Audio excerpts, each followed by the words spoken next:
જો તમારા વોર્ડના રસ્તાઓ પર ખાડા છે, આ રસ્તાઓ પરની સ્ટ્રીટ લાઇટો બંધ છે અને તમારા વોર્ડમાં એસએમસીના પાણીની સુવિધા પૂરતી નથી, તો આ દરેક સમસ્યાનું સમાધાન તમારા દ્વારા ચૂંટાયેલા કોર્પોરેટરોને કરવાની જવાબદારી છે. આપણે જોઈ રહ્યા છીએ ચૂંટાયેલા કોર્પોરેટરોને ફાળવવામાં આવેલા ફંડને ક્યાં ક્યાં ખર્ચ કર્યો છે તે.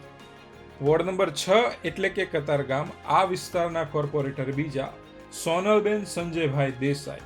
એઓ જ્યારે ચૂંટાઈ આવ્યા ત્યારે તેમણે કહ્યું હતું કે તેઓએ બીકોમ LLBનો અભ્યાસ કર્યો છે, તેમના પર કોઈ ગુનાહિત કેસ નથી અને તેઓ પાસે આશરે 2 કરોડથી વધુની સંપત્તિ છે. હવે જાન્યુઆરી 2021થી નવેમ્બર 2025 સુધીના કાર્યકાળમાં તેમને જે ફાળવવામાં આવેલી રકમ છે તેમાંથી તેમણે 58 કામ મંજૂર કરાવ્યા છે અને એની રકમ 64 લાખથી વધુની છે.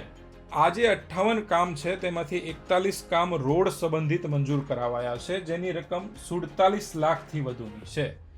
પાણી સંબંધિત 7 કામ મંજૂર કરાવાયા છે, જેની રકમ 2 લાખથી વધુની છે.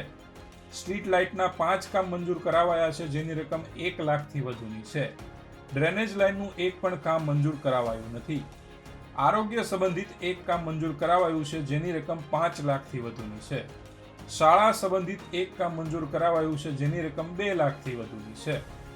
અને બાકડા ફાળવવાના 3 કામ મંજૂર કરાવાયા છે, જેની રકમ 6 લાખથી વધુની છે. હવે આ વિસ્તારના બીજા કોર્પોરેટરે પણ રોડ સંબંધિત કામ પર સૌથી વધારે ખર્ચ કર્યો છે. આ જોતા એવું લાગી રહ્યું છે કે કતારગામ વિસ્તારના દરેક રોડ રસ્તા એકદમ પરફેક્ટ હશે. સુરતીઓ તૈયાર થઈ જાઓ, ચૂંટણી આવી રહી છે.